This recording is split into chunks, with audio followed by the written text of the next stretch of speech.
if I'm going to read, I don't have a ton of time to read. I want to read something that consumes me, that I'm excited by, or that I can get out of my own stressful brain, because we have so much going on and so many moving parts. I feel like I'm constantly having to multitask at so many different levels that when I start to read a book, if I can hit pause on my life and I can be taken away to another place, that's my goal. Hello and welcome to Bring It On Studios. I am with Jen, and we are going to talk about guilty pleasures that we are allowed all summer long. Yes, summer is the time to take care of yourself, relax, do what you want to do, give yourself the opportunity to reset and renew. But why does the time feel so bad? Well, it depends on what your guilty pleasure is. If you're sitting there eating the big tub of ice cream, you might end up looking at your guilty pleasure in your reflection. Well, I don't think we should be so guilty about our guilty pleasure. Listen, I don't feel the guilt because I just indulge anyways. I think it's all about indulging. I think the summer is when we are supposed to relax, read books, watch TV, eat crap, go to the beach. We're supposed to drink cocktails that are fun. But we're going to get to that in a little bit. Yes. We're going to give you some fun and not so fun top threes. Number 3, romaine calm. There's a parasite that nobody ordered in your salad. Oof. I know that we all think, okay, if we get the stomach flu, we might lose a few pounds, but we all think that. Liquid diarrhea, I think that's how we justify it when we get a terrible stomach flu. Everybody's like, well, at least I lost a few pounds. But this is the bug that keeps on giving.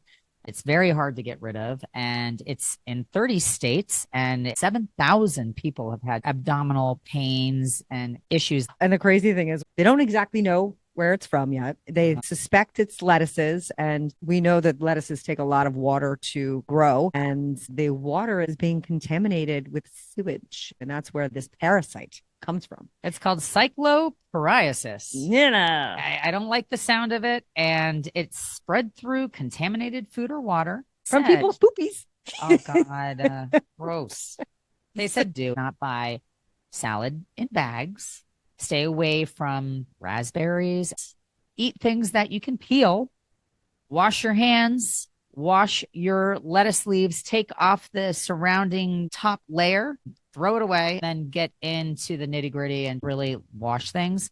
On the Today Show, they said, well, it's a summer of no salads. No, we can't have that. We can't have that. Some people would be thrilled, and other people like myself, I crave salad. We just had salad today. I would be so sad. But I was scared to make a salad for you. Affected. They said arugula. We were good on our arugula salad. I did wash it. They also are saying that unfortunately this is a tiny parasite and very difficult to get rid of, and washing your vegetables may not be enough. Michigan's getting hammered. They have 3,000 plus cases. So for whatever reason, it started there, and it's been tipping ever since. Oh, gross. Hopefully by the time you have your next salad, this is on. Number 2, Netflix has commitment issues. Everything they started streaming, now they want to go back to live TV. It's too convenient. You don't have a specific day and a time that you have to make yourself available to watch a show. They're kind of going back to that model, at least with Love Island. I know that my daughter had to binge watch it because she wasn't available on the days that it was available to watch for the first time. So she watched 7 episodes, and then her girlfriends did a big end party. That reality way of being can make a lot of people want to watch it exactly at that moment because they don't want to hear about it the next day. They don't want spoiler alerts all over social media. Sure. And Netflix is kind of the reason that the spoiler alerts happened. Yeah, they started the streaming industry in the 90s and early 2000s, and it disrupted everything. And I think they're realizing what we know is it's so fun watching the World Cup this whole month and a half and watching live events that are mostly sports based because you don't know the outcome is really what people love. Sports news and game shows and some reality, like the Real Housewives shows, are actually filmed live. The finales most of the time. But Netflix is the one that is changing the game again. And I predict, I said this to Farley the other day, if we have Netflix building a huge production studio in our backyard, and I cannot believe the mass of this thing. They have to go back to live TV with this size of the studio, because if they don't, AI is just going to take over anyway. So they're going to bring people back into studio and do a lot of live events. So The Gong Show, the Newlywed Game. There's some interesting ideas to bring back with a live audience and audience participation, and not just a talk show format. We'll see what their creative ideas of live TV is. that's something they're talking about, bringing back that participation thing. I think it was America's Got Talent or The Voice, one of them, that the audience was able to call in or text and vote. They obviously increase engagement. So it's going to be fun stuff here in New Jersey with Netflix. Oh boy. Anyway, number one, I'm happy about this one. AI, bye-bye. New York says no to the mega centers they're trying to build. These mega centers are depleting our resources, and we had no idea. And we're paying an inflated number in taxes as a result. We're getting hit in ways that we don't even realize. Well, in New Jersey, I found out that the significant tax breaks that they gave to these data center build projects, they're trying to repeal some of those because it's ridiculous. I think a $500 million tax abatement they were giving them, and now they're trying to get it back to 250, which is crazy. The actual amount of usage is insane. I had to look this up because it sounded very back to the future to me. Last year, they used 31 gigawatts. It's GIGAWATTS. Giganta. Yeah, exactly. And that number in 2026 is expected to go to 41 gigawatts. Now, that is 33 million households' use of energy in a year. That's what that equates to.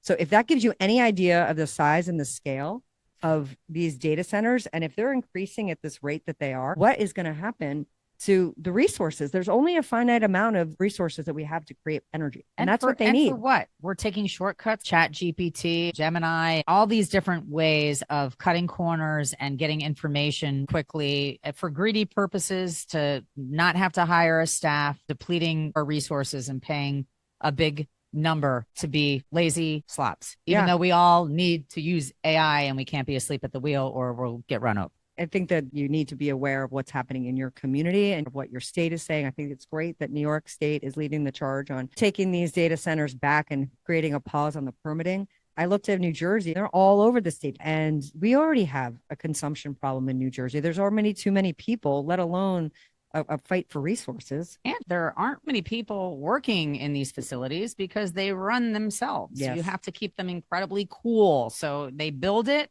and it's relatively self-sufficient, and it's a hub that fuels up all of the AI tapping into it. That's crazy. And supposedly they're very noisy if you live near them, and they're worried about what the emission is from the humming. It's a very interesting conversation, and it's something that we all need to be paying more attention to, in my opinion. We'll figure out if there's one near you. Yeah. We didn't like towers near us. Now maybe we don't like these. Yeah, I think I want to go back to the greener pastures. And maybe that's why in the summertime we like these guilty pleasures that, again, come back to our escapism and our wanting to be footloose and fancy free someplace else. There's nothing better than a book that takes you away. And I get obsessed when I have a voracious appetite for a book and I want to finish it as soon as I start it. But then I don't want to finish it because it's so good and I want it to last. But a truly delicious book, I want to be able to read it in 2 days. Whether your guilty pleasure is a love story, mystery, there's so many different genres, and it's whatever floats your boat. But I like mindless and entertaining. Yeah. They exist for a reason. And the escapism and the vacation mentality that we have in summer is the large reason why they exist. You know, summer beach reads and romance novels. I never buy magazines. And when I go on vacation or I'm going to the beach, I'll pick up a People or something. I'm not a big Entertainment Weekly type of human, but it's fun to unplug from my life and get into somebody else's. And I'm not really psyched that I'm thumbing through it. I don't feel smarter after it, which I think is part of my problem as to why my books, if you looked at my thumbnail, Farley was making fun of me. All of my summer reads are not guilty pleasure. If it's a guilty pleasure, she probably gave it to me. She's like all into self-help and become smarter and well-versed in a variety of topics. I happen to read whatever's hot at the moment because everybody's talking to me about it and I want to be a part of the conversation. But I also get into a mode where I'm intrigued with memoirs or biographies, and I go through musicians I like. And I have to say, Anthony Kiedis's book was phenomenal. I read Fleas. You gave that to me. David Grohl's story. I recently read Christina Applegate, which I shared with you guys. I genuinely like a book that I can pick up and I still turn pages. I'm not into my Kindle. I don't want to read it on my device. Totally. I'm not even into having somebody read it for me while I'm on a long drive.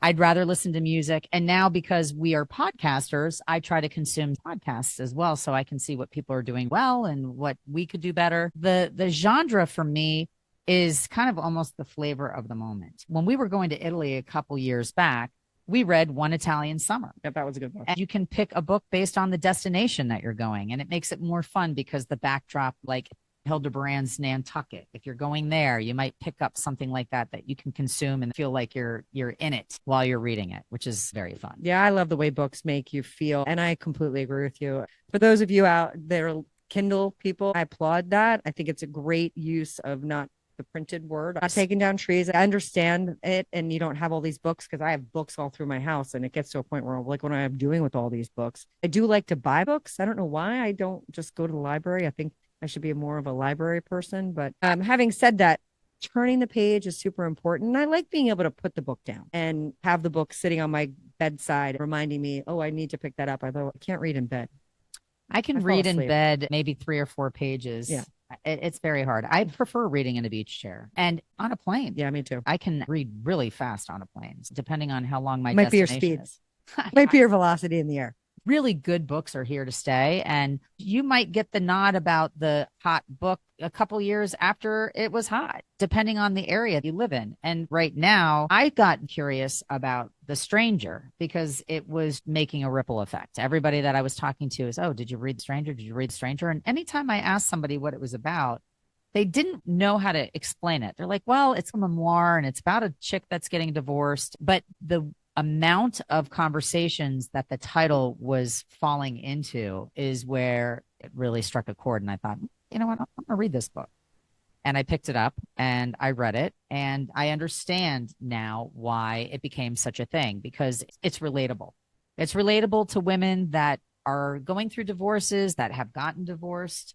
If you've ever had to sign a prenup, if you're coming to the table with more assets than the person that you're marrying, but you're in love and you're carelessly thinking about making a commitment to somebody and not checking all these legal boxes, it does make you think. Yeah, for sure. And it evokes conversation, which is what we all are always trying to do. Absolutely. And it's a conversation that we need to have because as women, we do need financial preparation. We need to keep our eye on the prize. We need to know what we have.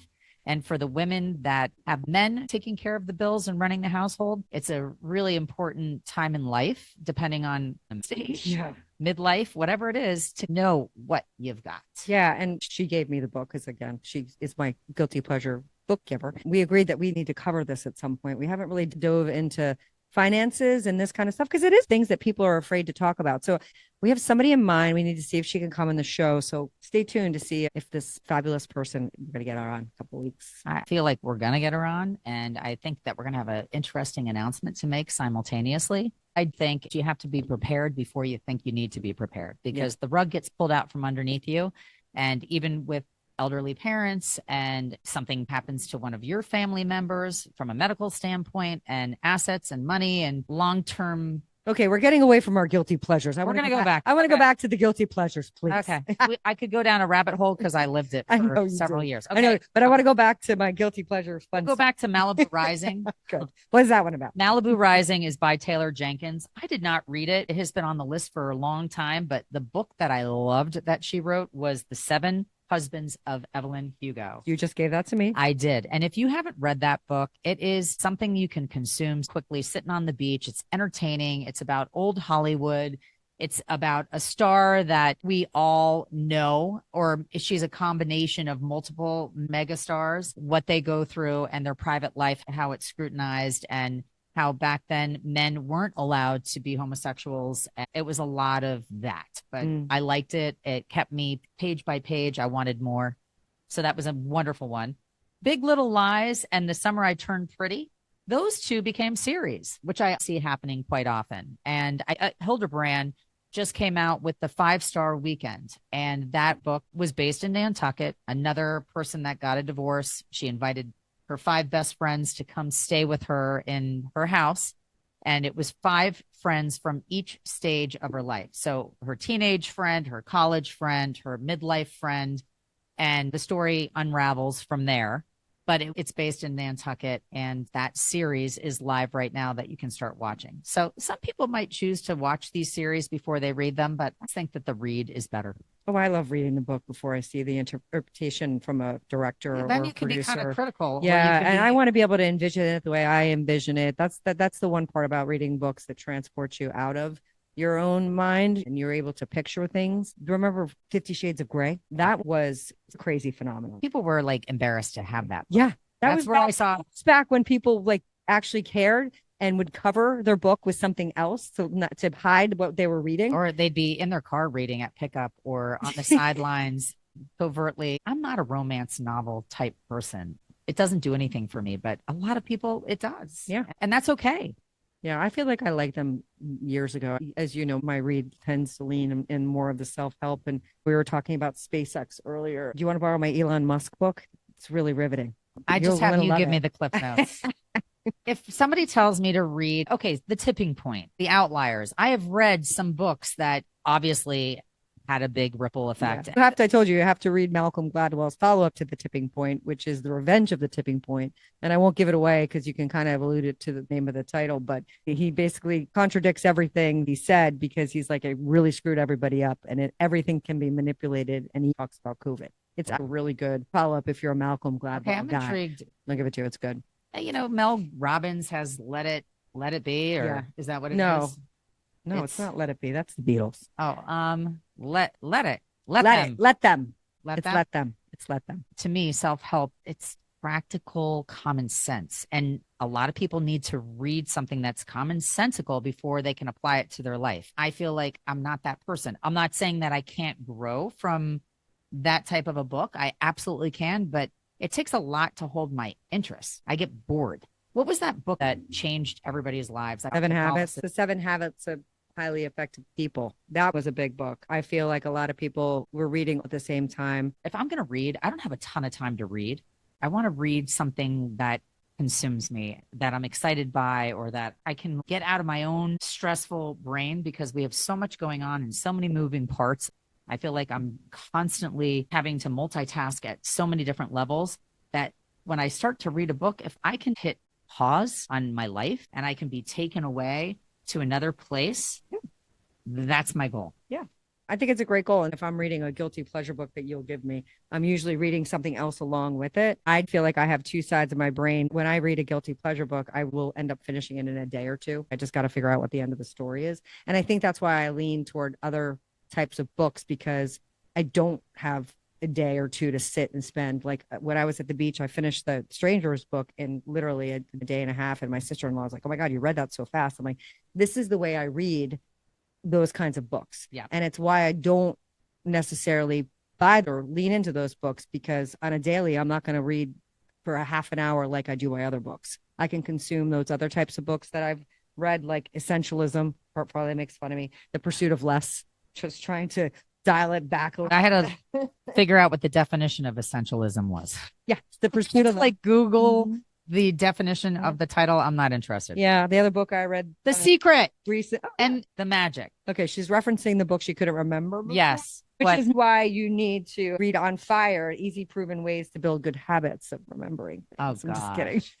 Now that's called Prevagen. I don't even believe in Prevagen. The Secret, often described as a cult self-help book, focused heavily on gratitude as a magic tool to attract wealth, health, and happiness. Yep. And to me, that makes sense. If you have gratitude and you're appreciative and thankful, you're only going to get more. You're going to appreciate what you have and spread that energy. So that made sense to me. Any of those kinds of books bring my way. We were talking about this a little bit earlier as we were prepping for the segment. I think it's very interesting as I talk to my friends that have younger kids, the summer reading list isn't what it used to be. It used to be when we were kids, there was a book that we all read together in the summer, or a couple of books, depending upon what class you're in. Exactly. Right. Depending upon which English class you're in, you had your summer reads, usually 2 or 3 books, I think. And now they've adapted the summer read to be a list, if any, or you can do a summer log. They've changed it so much. It's not a mandatory It's read not anymore. a mandatory read in a lot of districts anymore because they felt that it wasn't fair for people that didn't have access to things. I don't know that I agree with it necessarily because being a good reader is so critical Oh my in gosh. everything, in language, in communication, in writing. It makes me sad to have the stats verified that the summer books are no longer the big thing they used to be. Or you can pick. And I didn't love this because my kids would pick and they would pick Captain Underpants. Wow. I obviously have boys and they love the Captain Underpants series. Which was barely a book. It's a comic strip. Yeah. And when I would talk to the teachers about this, and it was Kyle who was totally into him. He's my voracious reader. He's reading War and Peace right now, and I'm not joking. He's literally that guy. He was obsessed with it. And the teacher's like, it doesn't matter how they consume it. You just want them to consume it. So if it makes them happy and it makes them pick up the book and want to read it from front to back, like our romance novels, it's not a bad thing. I just think it's unfortunate because we go back to our Netflix conversation about bringing people together. It creates a conversation when you're sharing a shared experience in a book that can be interpreted in a lot of different ways. Hence the reason book clubs exist.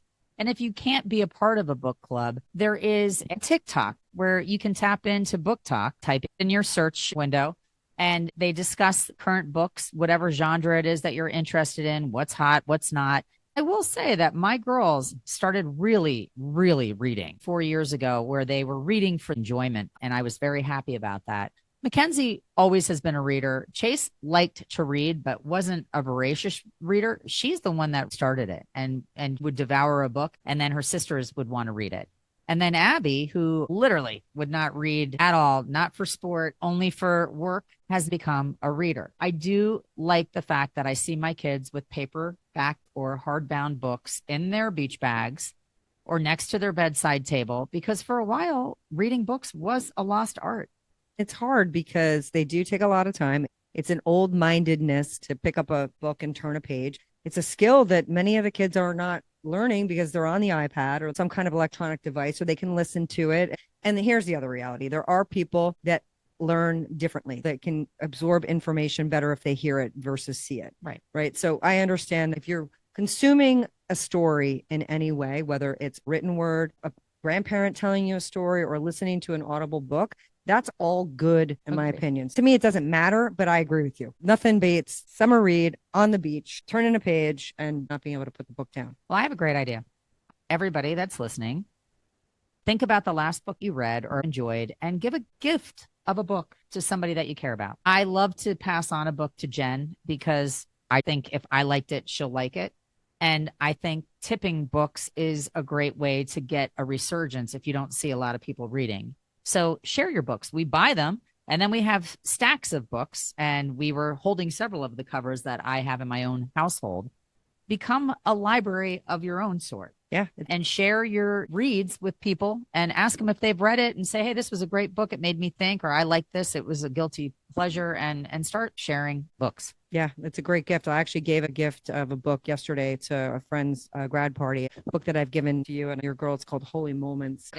I love the small books in the bathroom that you can pick up and go through. It's a book like that, and you can read just a little section. I love writing a note to somebody in the front cover. Wow. And giving them a little personal message that's like a timestamp or why you were thinking of them or this amazing moment in their life that they're moving through. And it's such a nice, simple gesture. It is. I used to get that Dr. Seuss, All the Things That You Will Do book. And somebody gave that to me, I want to say it was when Pat and I got married. Okay. Somebody gave it to us as All the Places You Will Go. All the Places You Will Go as a marriage present. And I loved it. And I thought it was great. And it was an idea that I copycatted, and I started giving that to people too. So give the gift of a book. Yeah. It doesn't have to be a book that they read. It can be a gift book. In fact, stay tuned because I have a heart book coming out. I was just going to say, where are we on your heart book? I'm waiting for help with a publisher. So if anybody out there knows a gift book type publisher, it's hearts that I see in nature. It's not just pictures of hearts. It's hearts that people have sent me that are natural hearts. It could be a cloud that's in the shape of a heart. It could be anything that is a heart, but it's when you need to see them the most. And I've got wonderful stories that accompany the hearts. And I've received so many hearts. I can't tell you how many hearts I get a week from people that see a heart in nature because I've had a conversation with them or they know I love it. So I'm always getting love. And it's a beautiful book that can be a gift book. It can be for Valentine's Day. It can be because you love somebody. Love is every day. So it's an everyday book. Sounds like a great book. It could be for somebody that has lost somebody. It's the gift that keeps giving. So if anybody has any advice for me on how I can get this published, I don't want to self-publish it. I've reached out to some publishers, and it's a hard path to negotiate and navigate. But if anybody has the quick 411 or a suggestion, I'm all ears. Awesome. Well, I can't wait for that book because love is everything. And it's called Everything. The Heart of the Matter. Wait a minute. No. So my book is called Heart. The word art is in heart, collection that will make your heart beat.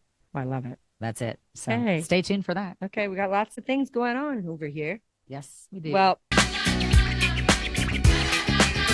we're going to get to our Got Grit award winner. And we talked about the data centers, and anybody who knows me knows that the environment is top of mind always for me. So I'm really psyched about this because it's not only an environmental accolade, but it's also all about women. So we are going to award this week our cohort of all women for the 2026 Goldman Environmental Prize. This prize is the first time this Green Noble has ever gone to an all-female group in 37 years. It marks a milestone and reflects a long overlooked reality that women are at the center of environmental action, and we are mostly at risk when it comes to environmental impact when the damage happens, because women are caretakers.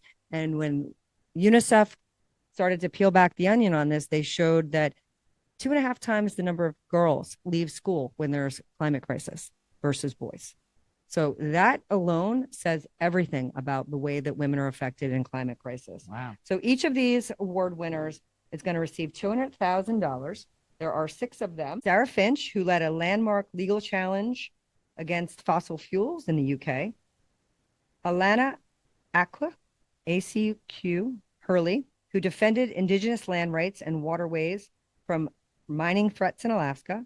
Boram Kim, who pushed for accountability on industrial pollution affecting communities in South Korea. Yuvilis Morales Blanco, who led efforts to defend forest and rural land from extractive projects in Colombia.